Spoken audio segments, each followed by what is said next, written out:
Okay, so the first thing you have to do is turn this image into a vector object. To do that, select it and come to the trace image window. And I have this set on monochrome at 126. You can turn your source image all the way down so you can see your red lines better, and zoom in and quite a few times, and just look at this image part itself, because that's really all you're going to keep, and make sure that your lines are smooth, you know, that they don't have extra junk around them. If I bump this way up even higher, oops, that's a little too high. Let me go back down until all that stuff isn't there. Okay, so if it's too high, you can see you have all this extra crap, right? So come back down to, you know, what did I have? 126, 125, and you have smoother lines around where you need them to be. All right, so then you can just, don't worry about all this stuff. You can go ahead and choose OK.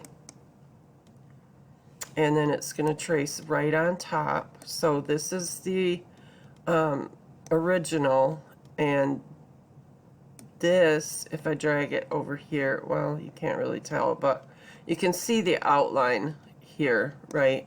And here you can't. So this is the image. Go ahead and get rid of that.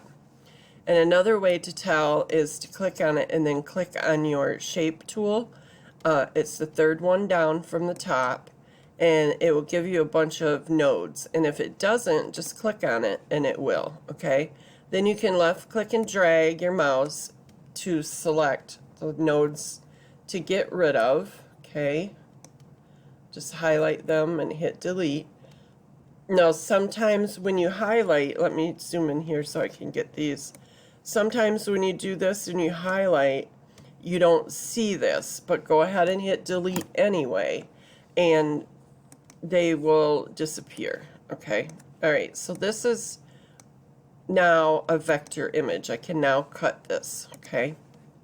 All right, now you said that you wanted to fill it with an image, I think, and I'm not sure if you mean like put an image inside here or like a wrap. You want this whole thing to have an image on it.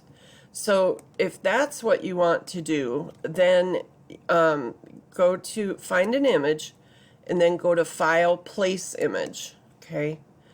And you're going to also want to do File, Place Image to get this image in so you can trace it.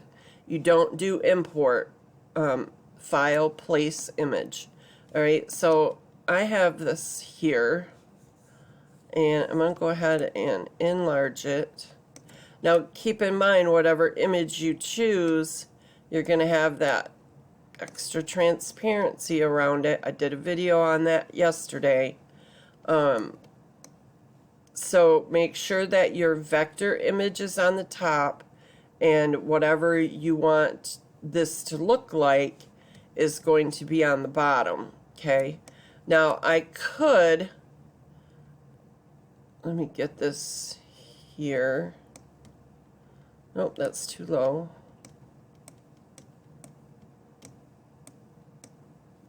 I could move this up this way so I don't have all that transparency, but then it squishes the image, so just be aware of that, okay?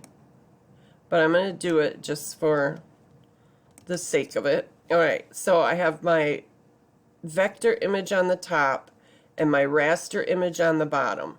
Then I can left click and drag to select both, or I can select one here, hold shift, and select the other. Then come to Object, Clip Path, Set Clip Path. And then the image is inside there. I think this is what you're looking for, but if it's not, let me know.